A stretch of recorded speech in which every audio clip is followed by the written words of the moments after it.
to live stream the meeting. Okay, well, that's good. Now it says we're live. Okay. I just got the message. Yeah, okay.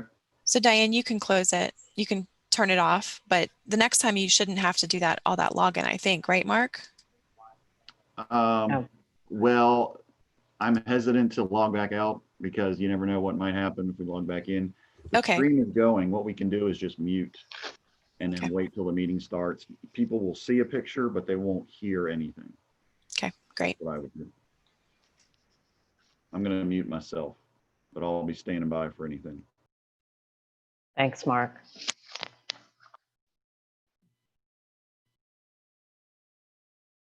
Okay, so it is streaming live now. We don't need to do anything else. All right.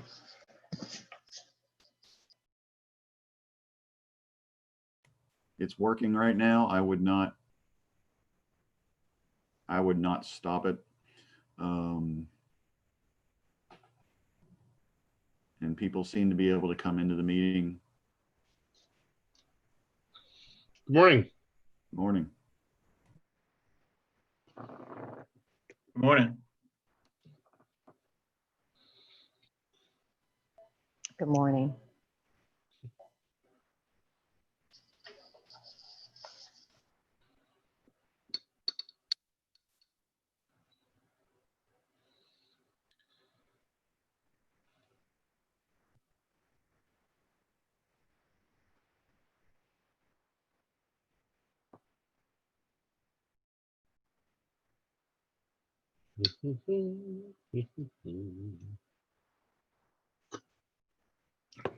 Good morning. Just want to let everyone know that we're already streaming to YouTube, so that's why we're all muted.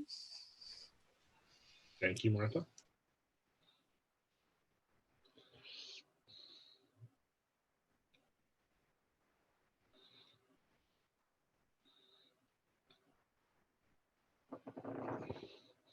Daniel, you're from Ashland, correct?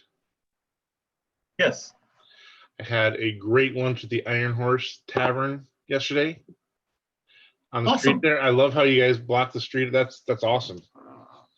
It was actually fabulous. Yeah, we're considering whether that could be a permanent thing. That's been a discussion for years. And now we're kind of seeing how it can actually work. So that's going to be something we discuss. Nice. Wow. It was a really nice afternoon. I'm glad you came. We're going to have a bunch of elected officials in our town on the 11th as well. The Attorney General, the Lieutenant Governor, and a bunch of other elected people are coming to our town at 2 o'clock. Okay, great. So if you want to come by the Iron Horse during that time and come back again. The 11th, that's Saturday? Sunday. Sunday.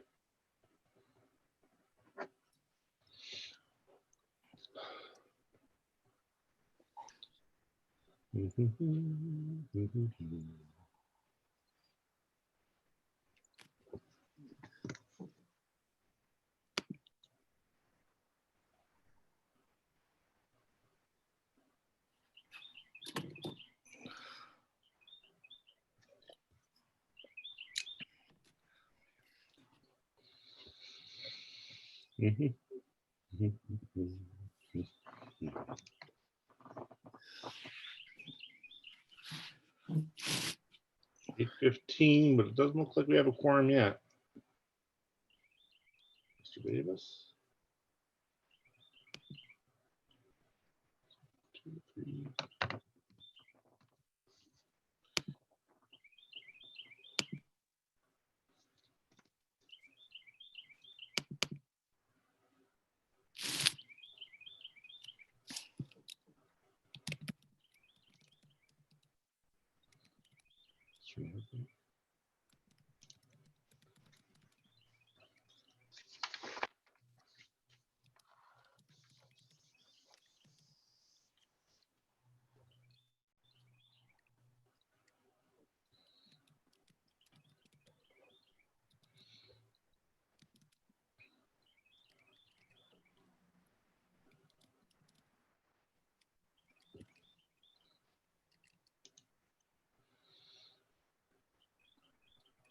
Martha, how close are we?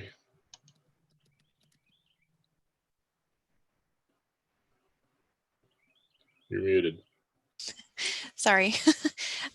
Not close. We only have 3 commissioners right now, if I'm not mistaken. 4, excuse me.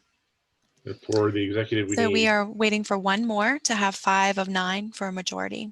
So that's close. Yep. Yeah, that's right. And I'm back from getting my cup of coffee. Morning all. How you doing? Great. How are you? Not too bad. I've got a dog. If a dog can make a quorum, I can get him on. No, fortunately not.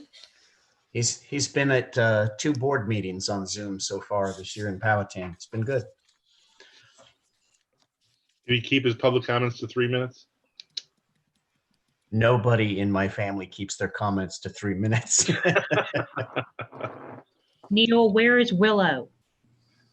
I don't know. She was just here a little bit ago and they shoot her away, but I'm sure she'll be back. She's mad at me. Whenever I grab my cup of coffee, the first thing we do is I go and sit in the front porch and drink the coffee with her. So she's been standing at the door all out of sorts because I just grabbed my coffee and came in here. We do have 5 whenever you're ready. And I would imagine we'll have others join. All right. Well, I will go ahead and get started. Welcome, everybody. Thanks for joining us for the October, my favorite month of the year in Virginia, PlanRVA Executive Committee meeting. I will start by saying the Pledge of Allegiance. And please, I think the lines will be muted. Please follow along with this. Martha, do you have us? There we go. Great.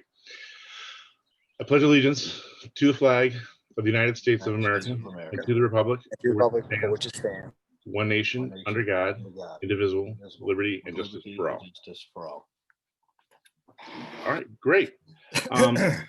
I'll go ahead and read the statement for electronic meetings. Due to the 2020 COVID-19 virus, meetings of the Richmond Regional Planning District Commission have transitioned to a virtual format in accordance with the provisions of Virginia Code 2.2-3708.2 and related legislation approved by the General Assembly of Virginia during the current period of the governor's state of emergency declaration for COVID. While we meet in remote virtual format, we remain committed to the public accessibility and opportunity to participate. Staff provided notice of this meeting to members of the public on Monday, September 28th, 2020. As this meeting will be recorded, audio and visual recordings and materials will be accessible through the PlanRVA website. Any member of the public participating as an observer during the meeting may submit comments or questions at any time via email at info@planrva.org. Additional information on how members of the public may participate are included in the meeting materials and on our website. For the members who are participating in the meeting, we ask that you identify yourself first when speaking so we can accurately record the activity of the meetings. Please remember to mute your line when not speaking to minimize additional noise and feedback. You may unmute your line at any time to request acknowledgement from the chair. Staff will be monitoring the chat functions throughout the meeting to ensure we do not overlook anyone wishing to participate as appropriate in the discussion. Does anyone have any questions regarding the process for assuring effective facilitation of this meeting or how members of the public may participate? If not, I would ask that Ms. Fisco, if you could certify we have followed the approved procedure for the appropriate notice of this meeting and the means by which we are convening. Yes, we have. Outstanding. We are off to a good start. So Ms. Fisco, would you please continue with the roll call?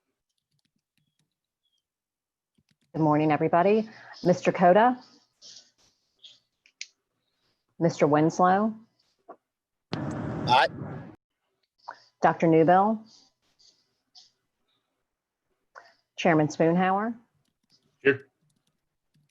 Mr. Davis, Present. Reverend Nelson, Ms. Page, Present. Mr. Nordvig, Here. Mr. McGraw. Here. Thank you. Tyrone Nelson's here. Sorry if I missed the roll call. Thank you. Gotcha. Thank you. Thank you, Ms. Fisco. And now we will have our public comments, if any. Ms. Heater? We did not receive any public comments before the timeline, so we do not have anything to add. All right. Moving right along. Old business. Ms. Heater. Thank you.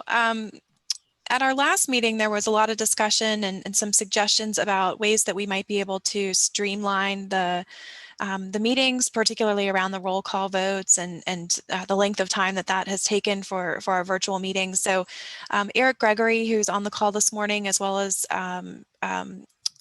a handful of us actually have had a number of conversations and discussions about methods by which we could streamline things. Mr. Spoonhauer and I have had a conversation, and I think our hope this morning is that we could discuss a couple of different options and out of executive committee come forward to the full commission this morning with some recommendations. So I will certainly ask for others to chime in, but on your agenda, we included a couple of options. Certainly in the full commission agenda, it might be possible to use more broadly the consent agenda as a tool in our agenda. So that would enable us to include multiple items on the same action item, which could move the meeting along a little bit more quickly with fewer votes for bundled items.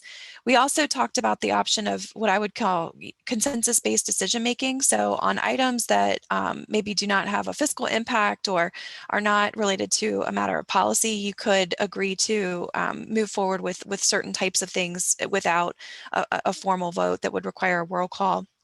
And also Mr. Gregory advised about the option of voting by acclamation, which would essentially allow the commission or the executive committee to make a decision about something kind of generated by consensus. But if there was a dissenting opinion or there was a perception that there might be a dissenting opinion, then we could move to a roll call for certain items. We have also brainstormed about visual voting. So the possibility of, rather than calling down the names, if we do have the ability to see people and make that confirmation that the person that they're representing is the person that they are and has voting eligibility, they could do some sort of a visual voting if that was appropriate for the number of people on the call or that kind of thing. So Mr. Gregory, I don't know if you want to add any other comments, but we are definitely open to making improvements to the agenda and the flow so that we can let our commissioners move on with the rest of their day and have an efficient meeting. Sure, Martha. Thank you, Mr. Chairman, members of the executive committee. I think Martha did a good job summarizing the options before the body. The consent agenda is usually for non-controversial items. And of course, you all probably have experience with that at your respective jurisdictions. Any item that is included in a consent agenda can be pulled out of the consent agenda as the commission has done in the past.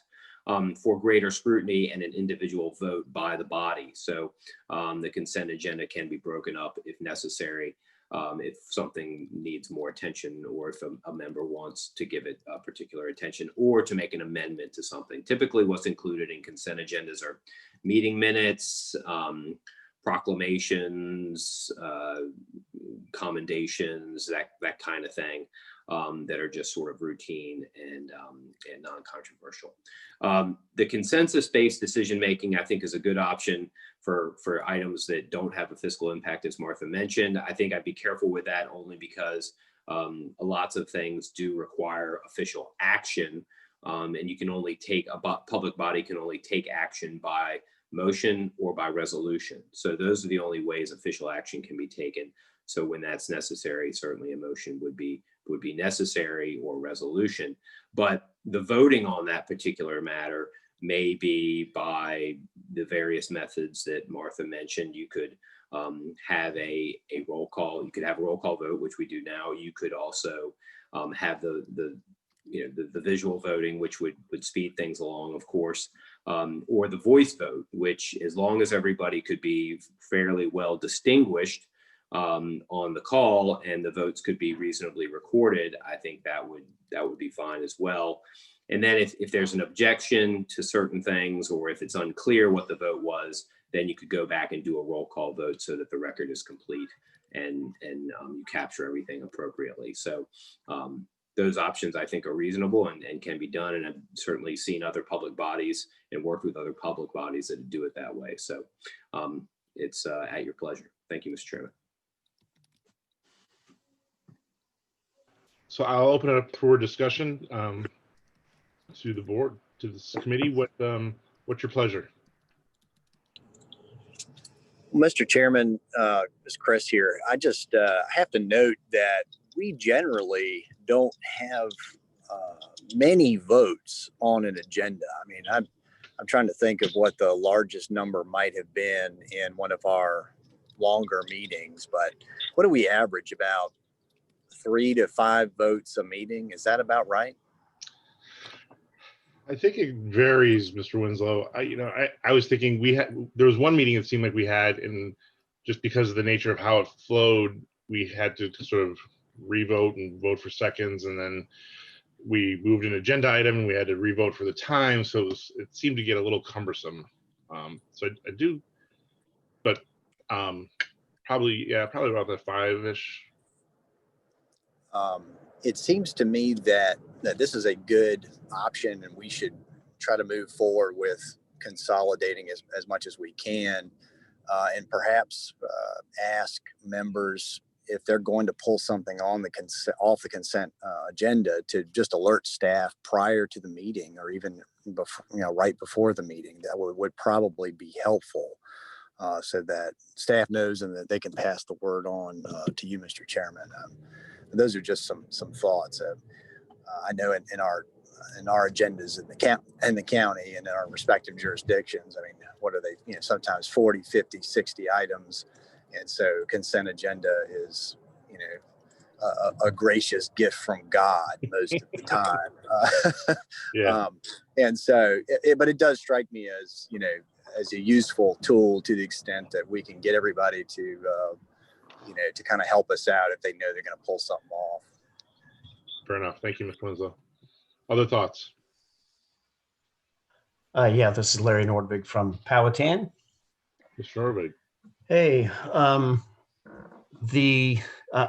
I'm in favor. I kind of agree with Chris, where if we've only got, a couple votes to do on the agenda, the more robust the meeting, the better, as far as public being able to follow along. They don't always understand things like consent agendas and whatnot. But that being said, any way that we can condense what would be cumbersome, that would be fine. And I will add the one thing that I'm a little bit concerned about is the visual voting. Like if you're raising your hand or whatnot, I guess you could click the hand icon or the thumbs up icon or something like that. But the visual, we've got a few blacked out rectangles right now in the speaker gallery. I suspect there would be a fairly good number at the full meeting. And one of the things that happens out here in God's country in Powhatan is our internet isn't always as good as the ones in the larger localities. And just about every day, I have 2 kids that are both in college, and we're all doing Zoom, business people.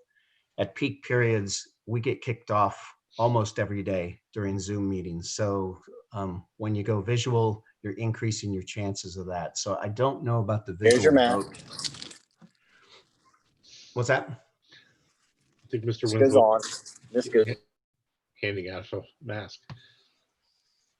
Sorry, go ahead, Mr. Norvig. No, that's it. So Okay. I'm just saying, I'm not sure about the visual voting, whether that would work. Yeah, I think the visual voting in the conversations we had would probably need to be a combination, which I'm not sure. Ms. Fisco is the one that would have to kind of coordinate. So it would be like, if I'm looking at the screen now, and I think the thought was we could hand up a yes or a no, and then for those that were like yourself and Mr. Winslow and Mr. Davis and Mr. Bittner, we would have to call on them for their vote. So it'd be a combination. Mr. Gregory, to clarify for the voting by acclamation, what you're saying is we could, for the clarity, I think part of this too is I'm not sure if I've heard a dissenting vote in this committee. So things are pretty much in the affirmative. But are we saying for clarity, if in this meeting it's not too terrible because it's a limited number, but in the larger group, if you've got not 10 people that have to vote or more, it would be aye. And then if we heard a nay, then perhaps we could switch to a roll call to ensure that we captured how everyone thought. Is that sort of the thinking? Yes, sir. That's Okay. correct. Or another way it may be handled is the chairman could often say, unless there is an objection, we will vote by acclamation, and everybody says aye, and then you're done. Oh, okay. Or it can take different forms, but that's the gist. So you just Okay. so that's usually how it's handled. Perfect. Great. So hearing that, folks, any thoughts on what I think it would be good if we could if the executive committee could come with a recommendation to the broader board to help things along. Is there consensus on one or the other, or how we'd like to do this? I'll throw out there that we do look at trying to lump things together as consensus, and then potentially for a first step of this, work on voting by acclamation. Yeah, I think we could do a combination of two. Like, I think we can have a, something a consent agenda that we would all be agreement on. But if there's anything that's even slightly needs to be discussed, we could try to figure out whether we have acclamation by just this right now. Like, if everyone's putting thumbs up in the middle of it, then you can say, okay, well, I'm seeing all thumbs up. You can verify with some of the other staff members. And then if you saw somebody react with, a different reaction, which I'm not seeing a thumbs down on here, but maybe if somebody said, that means let me pause, then, then we can wait until we get all thumbs. That's all I'm saying. Sure. Thank you, Mr. McGrath. Thoughts?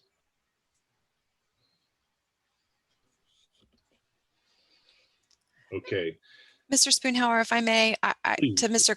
Winslow's question, I think by virtue of incorporating the consent agenda, there would be then a mechanism, as he indicated, it would be appreciated from staff if there was a known desire. I know sometimes things come up last minute and it can't be helped, but we could certainly accommodate any request to remove something from the consent agenda for discussion and separate vote. But I think by the combination of the consent agenda and the voting by acclamation and moving to roll calls if need be, that might actually go a long way in streamlining and resolving the concerns. I agree with that. Mr. Winslow. Mr. Chairman, I agree as well, and I think that let's proceed forward with that recommendation. I think let's get the thoughts of the body, but I think this is a prudent way to proceed, given everything that we're aware of at this time, and staff's recommendation. Great. So, is there any? We could practice right now. Is there any concern with recommending looking at a consent? Lumping items together for consent with the option of folks being able to pull them out of consent agenda if we need to vote individually, and focusing on a voting by acclamation. Any concerns with that as a recommendation? But again, we will obviously the larger commission will have the final say. All right, so moved. Great. Thank you, folks. And where are we now? We are up to the meeting minutes. Mr. Norvig. Yes, the meeting minutes are there for you in the packet. And we had a September 10th meeting. The attendees are marked. And there were a couple things in the minutes, I think in the full board meeting, that were syntax, grammar kind of corrections. Those have been incorporated. If anybody needs a 30 seconds or a minute to review anything in the minutes, please feel free to do so. Otherwise, I'll make a motion to approve the minutes from the September 10th meeting I myself am going to abstain. I was out taking care of my dad in Nevada who had a health issue. So I was not present. I did attend by Zoom briefly for the full body meeting. So there you are. So motion to approve the minutes. Sean Davis, second. Thank you. We have a motion and a second. Any discussion? Can we do this one by acclamation, Mr. Gregory, or do we have to? Or is that for the next meeting? Yes, sir. I think unless there's an objection, I think you could do that. All right. If no one objects, I'll call for a vote by acclamation. All those in favor of putting the meeting minutes, please say aye. Aye. Aye. Aye. All those opposed? Abstentions? Yeah, that would be one abstention on my part, Larry Nordvig Palatine. Thank you, Mr. Norvig. I want to do that just so we got everything official. All right, good job. Way to go, team. All right. New business. Ms. Heater, you're on. Thank you. This item is actually a carryover from last month. We've included the personnel policy review and recommended updates just for your information this morning. We're not asking for action. It's just a discussion item. Mr. Gregory still will be reviewing it from the legal perspective, and we just wanted to be able to create the space for you to give us any comments or any direction that you'd like to see with regard to the changes before it comes back to you as an action item.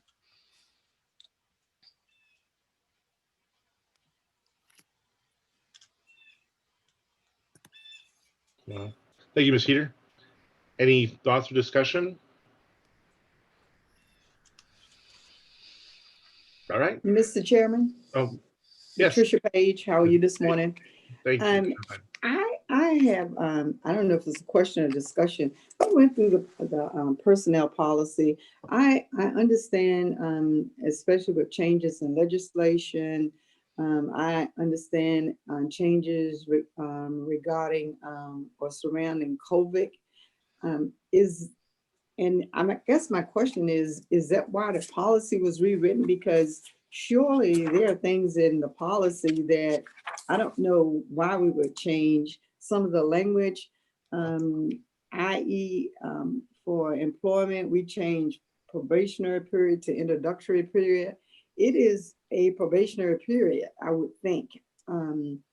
Then we changed for our hours. We took our hours operation off and just put that we work Monday through Friday.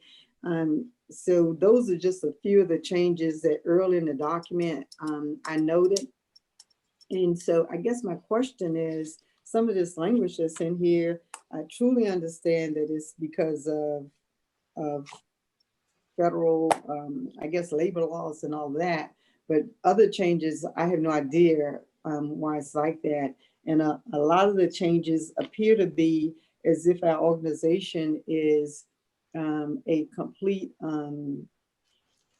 telework organization, or if that's the direction we're leaning on. I just need to understand, because right now, I know that there are times that we will be working telework. I know that that's the wave of the future. And if that's the thought process behind some of the changes in here. Other changes, I mean, their words may be and or, but when you read it, it's almost like you're reading the same thing over. So those kind of things I'm puzzled about. Thank you, Ms. Page.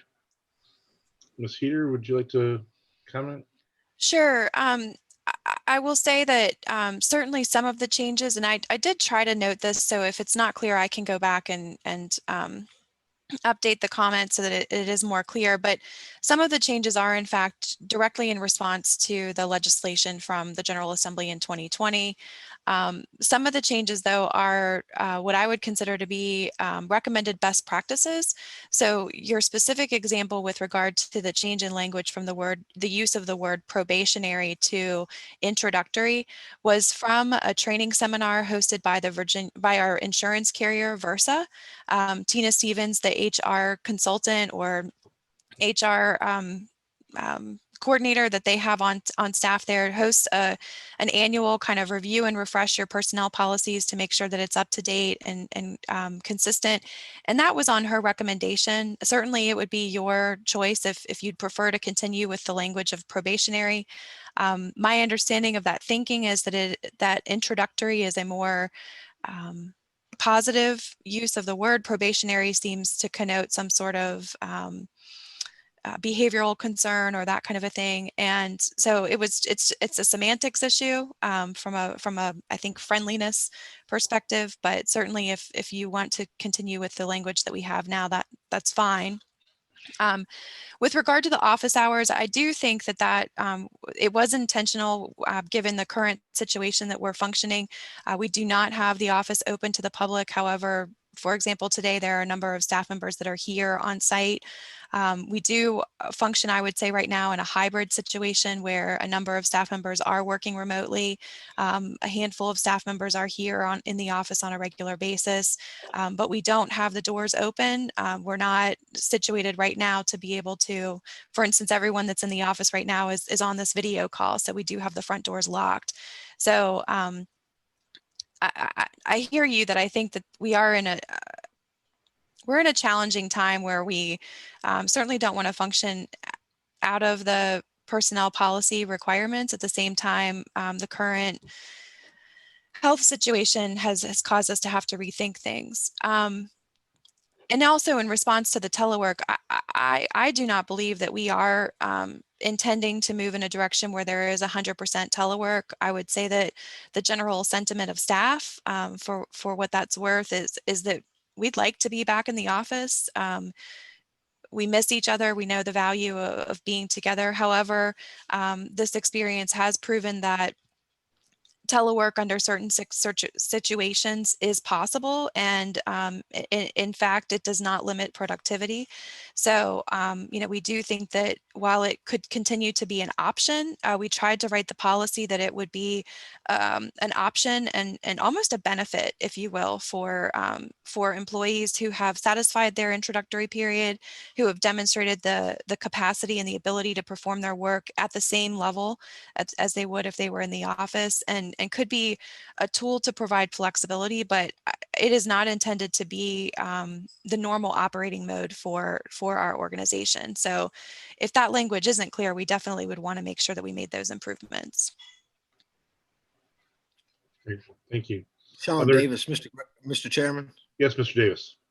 I agree with my friend from New Kent on the probationary thing. The only thing, and maybe Mr. Gregory can speak to this, it does note that there's a time in which someone could be evaluated. Introductory just seems like, you just kind of move past it, and folks are just kind of getting into the groove for that period of time. But I don't know if there's any legal advantage to having probationary in there, but I think it does set a tone that, should things not work out, should Martha not find that person was the right fit, or whatever the case may be, or some other reason the person may not be a right fit, maybe it's with the board or whatever, and they're talking about that, if that matter is brought to the board. I do think probationary does set a tone and lets folks know that, it's not just introductory, just to kind of get your feet wet and, have a social hour. And I'm embellishing a little bit when I say that. I'm not trying to be, snarky, but it's a common term, and I think it's used for that reason, because it is a probationary time. It's an evaluation time, and it's a time that means that there's not a lot of permanency unless certain expectations are met that were laid out prior to the offer for employment. Am I wrong in that, Mr. Gregory? And certainly, I certainly want to hear your thoughts on that. But I agree wholeheartedly. Yes, Mr. Davis, Mr. Chairman, Mr. Davis, members of the body. I think you raised some good points. Probationary period is I almost term it or refer to it as a term of art. It's sort of an industry standard way of advising the would-be employee that they are hired subject to that period. And particularly when you consider grievances. If an employee, if adverse employment action, like a disciplinary action or something like that, is taken against an employee who is in a probationary period, it's typically not grievable.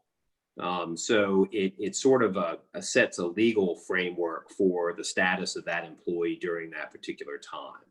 And so it's a protective mechanism. Now, what you call it, whether it's called a probationary period or an introductory period, it may be a matter of semantics, but the term probationary period is used in case law. It's used in most public personnel manuals. So to the extent that it could cause confusion by switching over to the introductory period terminology, then yeah, that might be cause for concern. And you may be putting yourself in a position where you have to explain to somebody what that introductory period means the same thing as probationary period. Whereas if you just use the term probationary period, you wouldn't have to do that. So that's a bit of a concern. I mean, it's a policy decision. If the agency wants to move to introductory period, they can call it that, but you just be putting people in a position where we may in a future situation have to explain what that is. And most people would understand that, but you may have to explain that it's the same as a probationary period. But I hope that answers your question. I think it's it does, sir. Thank you, Mr. Chairman. I'm going to agree with Patricia on this, Ms. Page. It seems appropriate, and it seems like it could be very beneficial should it need to be used for that reason that we maintain probationary period. I don't think anybody's offended by it. Most folks know it's an industry standard. You said there's some precedent for it, probably case law. I would just think that would actually end up being a benefit to Martha or other folks should something happen in that period that you need to act on. So thank you, Mr. Chairman. Thank you, Mr. Davis. So Martha, I know you're coming to us for feedback. We're not asking for a resolution here. So I think you've heard pretty clear. Are there any other thoughts before we move? For the sake of time, I do want to try to move us along.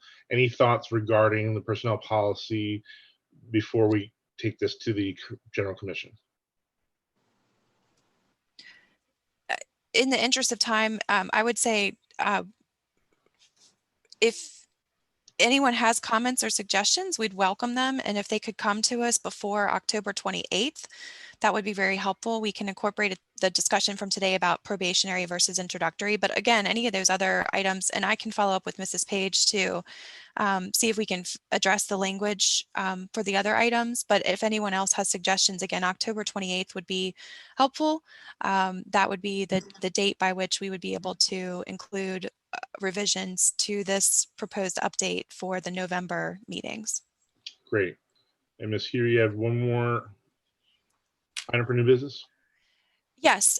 Last month we did have a discussion, and with gratitude, I would say to the executive committee, I appreciated your attentiveness to my sharing with you concerns about our staff capacity as we've taken on the new work associated with the Central Virginia Transportation Authority. You did authorize me to move forward with advertising a position, however, with the understanding that the full board would need to authorize filling that position if we were to identify a successful candidate. I did want to let you know that following that meeting, there's been some discussion, some feedback from some of you actually, as well as members of our Audit, Facilities, and Finance Committee. And then we've had additional opportunity to confer with staff members. And I'm coming to you this morning with a revision. If I may, I'll just share my screen for a moment.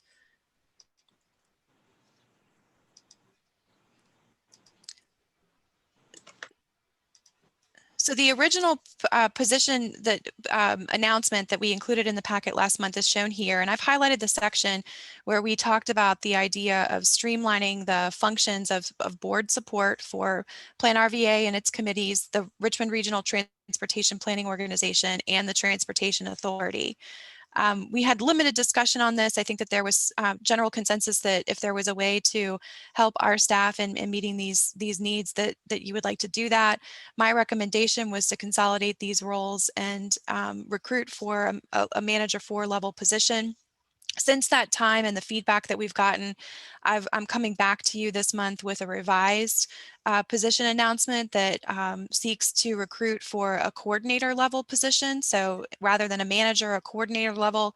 I've highlighted here the distinction between the description and the previous announcement where it was the consolidated board support functions. Here in this revised position announcement, we are proposing that we recruit exclusively for support for the Central Virginia Transportation Authority.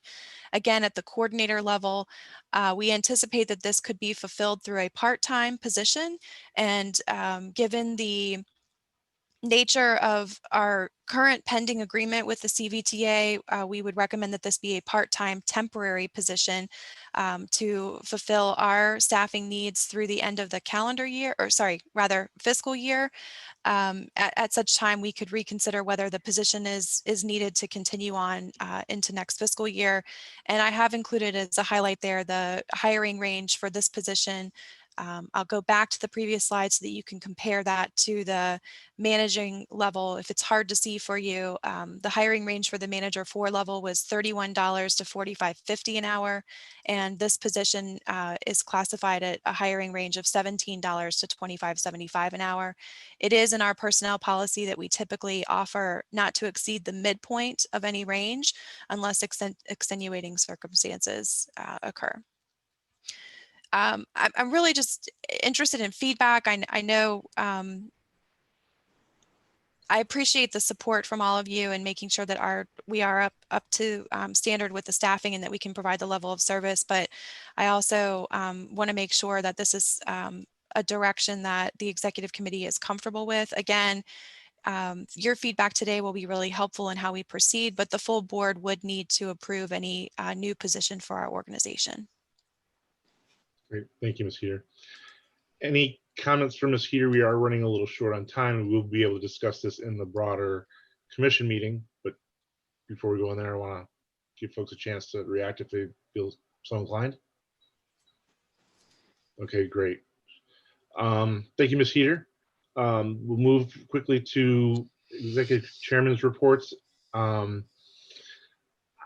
will be making a announcement in the upcoming meeting, and just wanted to throw this out here. Mr. Davis is no longer available to be able to serve as our treasurer, unfortunately, and so we will need to go through the process of getting someone. So I wanted to say this now, it's to plant the seed. So if you're not serving on as an officer and would consider that between now and when we bring this up again, that would be great.